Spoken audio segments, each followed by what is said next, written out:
Tener algo para decir creo que es fácil. Lo difícil es saber cómo decirlo. Grabarlo puede ser accesible. Lo que seguro lleva más trabajo es hacerlo sonar bien. Subirlo a internet para que todo el mundo pueda escucharlo se puede hacer en pocos minutos. El arte está en hacer que te escuchen. Eso es un trabajo artesanal. Hola amigos, ¿cómo están? Bienvenidos una vez más a otra edición de La Tortuga Podcast acá desde Radio Camacuá para todo el mundo.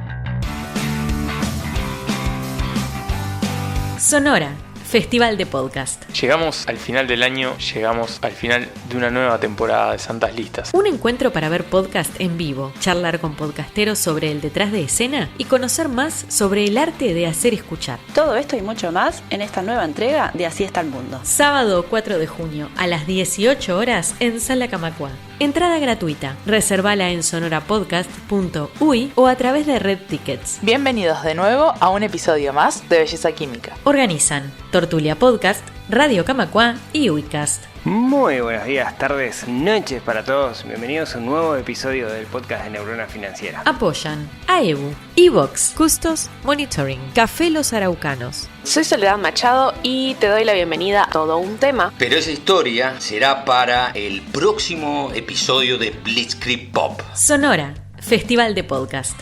Te esperamos. El 26 de noviembre de 1941, una flota de ataque japonesa compuesta por 6 portaaviones, 2 acorazados de guerra, una decena de cruceros y destructores, 30 submarinos y más de 400 aviones, partió desde Japón para iniciar un largo viaje hasta un punto de encuentro a 370 kilómetros al norte de la isla hawaiana de Oahu. El objetivo, la flota estadounidense del Pacífico anclada en Pearl Harbor. Pactado para las primeras horas de la mañana del 7 de diciembre, el ataque tomó por sorpresa total a los americanos, causando un enorme daño a la flota allí apostada, paralizándola por meses y costándole la vida a más de 2.400 norteamericanos. La suerte estaba echada. Japón había entrado a la cueva del oso. Hoy, en Blitzkrieg Pop, Tora. Cronología de un ataque. Cronología del ataque a Pearl Harbor.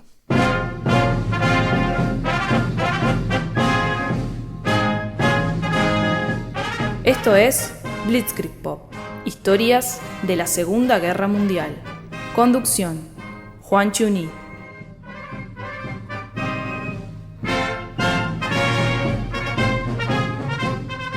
La guerra que se inició entre Japón y Estados Unidos a finales de 1941 fue, si se quiere, un conflicto largamente esperado. Desde el año 1927, que en la Escuela Naval Imperial Japonesa se planteaban ejercicios de guerra que incluían un ataque a una base en Pearl Harbor usando portaaviones. Los propios americanos habían simulado en ejercicios la defensa de un posible ataque enemigo a la isla. En 1938, los japoneses habían estudiado algo más seriamente esa posibilidad. En la ficción, por ejemplo, esa guerra ya había ocurrido. El periodista y experto militar británico Hector Bywater predijo el conflicto de una guerra naval entre americanos y japoneses en su obra de 1925, La Gran Guerra del Pacífico. En un libro de poco más de 300 páginas, Bywater imaginó 2 cosas que efectivamente ocurrieron en la realidad. La intención de la marina japonesa de llevar la contienda a una batalla decisiva, donde pudiera derrotar definitivamente a la armada norteamericana, como pasó en Midway, y la estrategia empleada por los Estados Unidos de saltar de isla en isla hasta acercar al Japón. Lo que nunca imaginó Bywater fue un ataque a gran escala aeronaval en Pearl Harbor.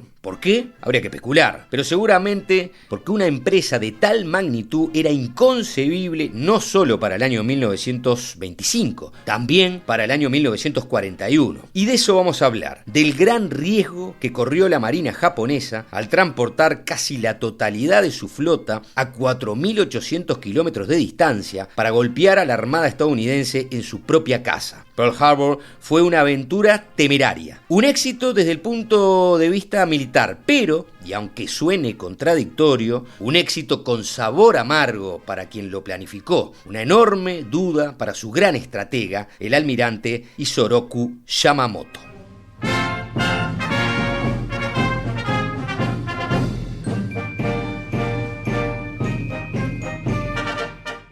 Isoroku Yamamoto tomó el mando de la flota combinada japonesa en agosto de 1939. Rápidamente subvirtió el dogma tradicional de la marina japonesa y se convirtió en un líder y en el principal creador y defensor de una operación de ataque en Pearl Harbor. Yamamoto fue una figura compleja, un ferviente nacionalista criado en la tradición samurái, alguien que apoyó la idea de que Japón debía establecer la hegemonía sobre Asia y que la guerra era el medio inevitable para salvar el imperio y su propia existencia. Por lo tanto, Yamamoto apoyó el ataque propuesto por el alto mando japonés a las colonias británicas y holandesas en el sudeste asiático para apoderarse de los recursos estratégicos que permitiesen al Japón sostener su imperio y su máquina de guerra. Claro que esto suponía un pesado dilema para el almirante Yamamoto. Así lo describe en su libro Tora, Tora, Tora, el comandante naval retirado e historiador norteamericano Mark Steele.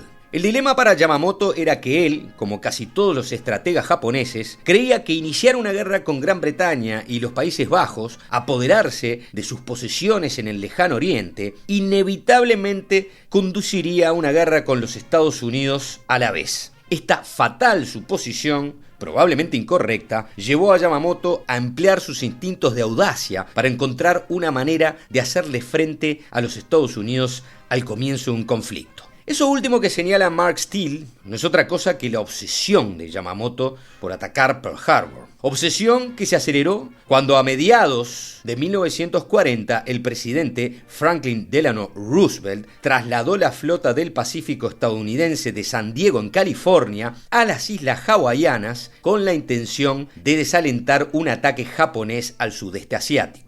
Lo cierto es que Yamamoto había vivido en los Estados Unidos, incluso se había educado en Harvard. Esto le dio una cabal comprensión de las Fuerzas Armadas y de las ventajas tecnológicas que disfrutaban los estadounidenses, así como de sus inmensas capacidades industriales. Sin embargo, y a esto apunta Mark Steele como tantos otros investigadores, Yamamoto no entendió el grado de dificultad que enfrentaría cualquier gobierno de los Estados Unidos de movilizar su población para la guerra, especialmente si los intereses estadounidenses más directos no estaban en juego, el problema del aislacionismo. El presidente Roosevelt, consciente del fuerte sentimiento aislacionista que había en Estados Unidos, prometió en 1940 que no habría guerras en el extranjero si votaban por su reelección. Por lo tanto, Yamamoto y su plan de atacar la base norteamericana en Pearl Harbor en diciembre de 1941 resolvió el problema más acuciante para la administración Roosevelt.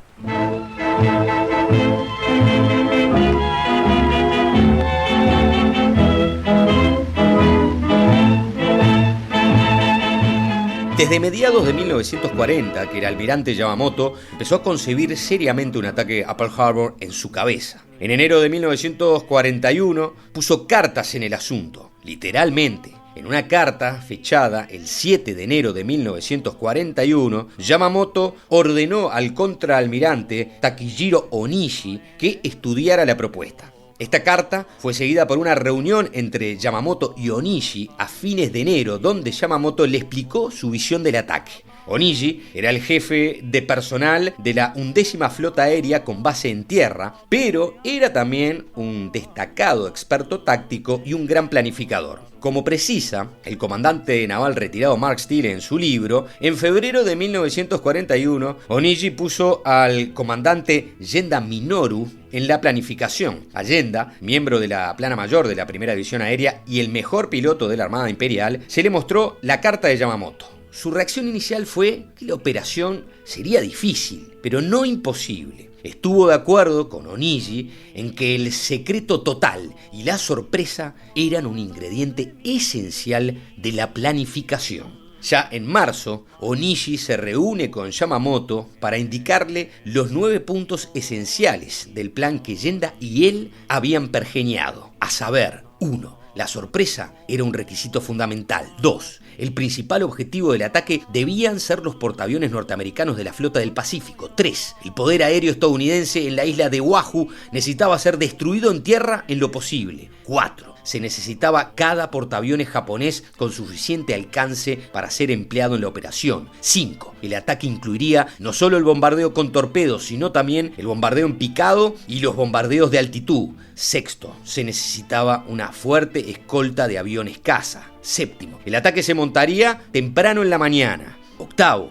Era necesario repostar combustible en el camino y, el último punto, el 9, toda la planificación tenía que llevarse a cabo en estricto secreto. Para finales de 1941, la Operación Z, uno de los nombres código del ataque, estaba finalizada. Había llegado la hora de actuar. En 2 meses, Japón llevaría adelante la operación militar más notable que el mundo hubiese visto hasta ese momento, Pearl Harbor, a 4.800 kilómetros del éxito o la vergüenza.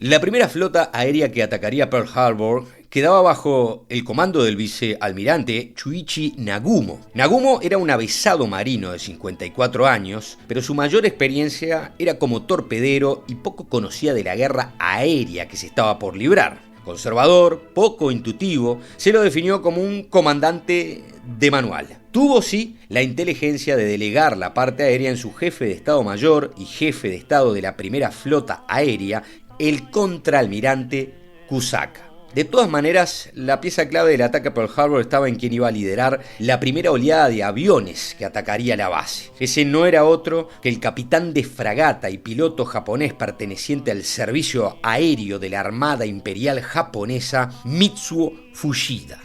Fuchida, de 39 años, era un piloto experimentado y corajudo, de carácter tranquilo, que tenía la plena confianza de Yamamoto para encabezar el ataque combinado más original de la historia militar moderna. Su escuadrón era el de los aviones torpederos, que debían entrar a la rada de Pearl Harbor con vuelo rasante y arrojar los torpedos para impactar directamente en los barcos. El torpedo era el arma de mayor potencia que la marina japonesa podía oponer a los fuertemente blindados acorazados norteamericanos. El éxito de Fuchida y los suyos era buena parte del éxito japonés en Hawái.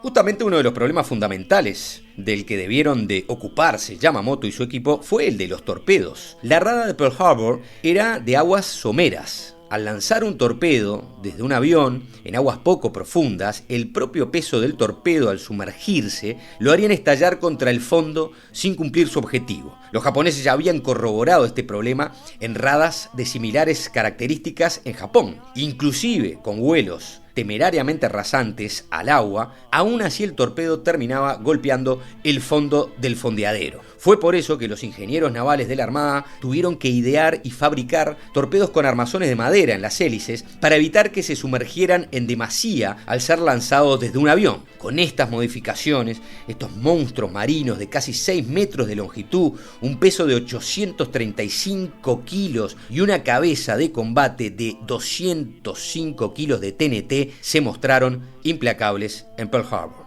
Aparte de los aviones torpederos, los bombarderos en picada y los bombarderos de altitud debían completar la faena arrojando sus bombas contra los objetivos. Las consignas para los pilotos eran bastante sencillas. Debían concentrar sus ataques en aquellos barcos a los que se les hubiera infligido daños importantes. Mejor ataques concentrados con daños severos que muchos ataques con daños menores. La misión estaba planificada en 3 oleadas de aviones. La primera debía ocuparse de los aeródromos y las pistas y destruir el potencial aéreo enemigo en tierra. Los cazas debían asegurar la superioridad en el aire. Los aviones torpederos ir por los grandes buques. Los aviones en picada complementar los ataques arrojando sus bombas sobre los objetivos más dañados. La segunda oleada estaba compuesta mayormente por bombarderos de altitud que con sus pesadas bombas de 800 kilogramos debían penetrar las corazas de cubierta de los barcos y procurar el hundimiento final. La tercera oleada, que tenía como misión destruir los muelles y los depósitos de combustibles, nunca tuvo lugar por decisión del vicealmirante Nagumo. Mientras se planificaba en detalle el futuro ataque a Pearl Harbor, en paralelo el gobierno japonés, a través de su embajador en Estados Unidos, Kichisaburo Nomura, peleaba contra reloj una salida diplomática en Washington para evitar la guerra, exigiendo al gobierno de Roosevelt que reconociera los intereses en China e Indochina del Japón, algo que los estadounidenses no estaban dispuestos a aceptar. Es así que con las negociaciones diplomáticas todavía en curso, el 26 de noviembre de 1941, una fuerza de ataque japonesa compuesta por 6 portaaviones, el Akagi, el Kaga, el Soryu, el Hiryu, el Shokaku y el Suikaku, al mando del vicealmirante Chuichi Nagumo, zarpó en secreto de la bahía de Hitokapu, rumbo a la isla de Oahu, una de las 8 islas mayores de Hawái, para esperar la orden en clave para atacar Pearl Harbor. 12 días de viaje cubriendo 4.800 kilómetros de distancia en el inmenso Océano Pacífico, tomando la más tumultuosa ruta al norte de Hawái y en completo silencio de radio, y rogando al emperador divino que no fueran avistados por ningún barco que pudiera poner en aviso a los norteamericanos y así comprometer el éxito de la misión y el futuro de la armada japonesa.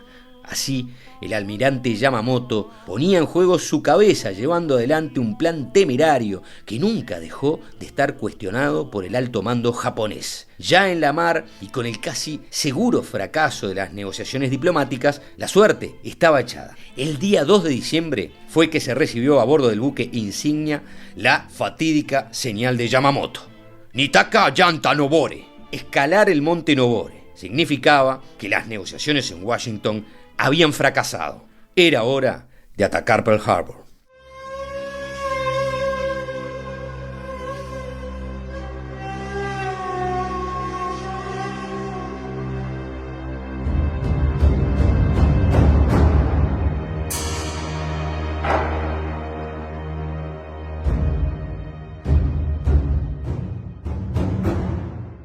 Hasta aquí el primer episodio de Tora Tora Tora, cronología de un ataque de Blitzkrieg Pop. En el siguiente episodio de Tora Tora Tora veremos la acción del ataque japonés en la rada de Pearl Harbor.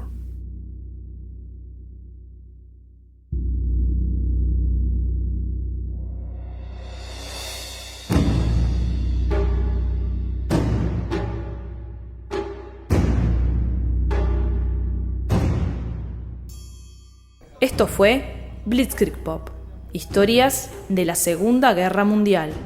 Investigación, guión y conducción, Juan Chuní. Edición, Alvin Green. Locución, Marianela Sabornín.